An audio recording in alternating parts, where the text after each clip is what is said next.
যুক্তরাষ্ট্রের president Donald Trump জানিয়েছেন, তার ধারণা ইরানের নতুন সর্বোচ্চ নেতা আয়াতুল্লাহ মুজতবা খামেনি জীবিত আছেন, তবে তিনি গুরুতর আহত। ফক্স নিউজের দ্য ব্রায়ান কেলমিড শোতে দেওয়া এক সাক্ষাৎকারে ট্রাম্প একথা বলেন। যুক্তরাষ্ট্র ও ইসরায়েলের সঙ্গে ইরানের যুদ্ধের শুরুর প্রথম দিনে মুজতবার বাবা দেশটির সর্বোচ্চ নেতা আয়াতুল্লাহ আলী খামেনি নিহত হন।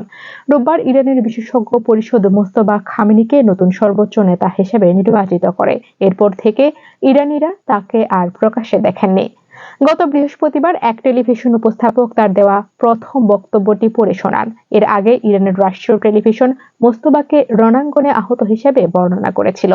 বুধবার এক ইরানি কর্মকর্তা জানান, নতুন সর্বোচ্চ নেতা সামান্য আঘাত পেয়েছেন, তবে তিনি দাপ্তরিক কাজ চালিয়ে যাচ্ছেন।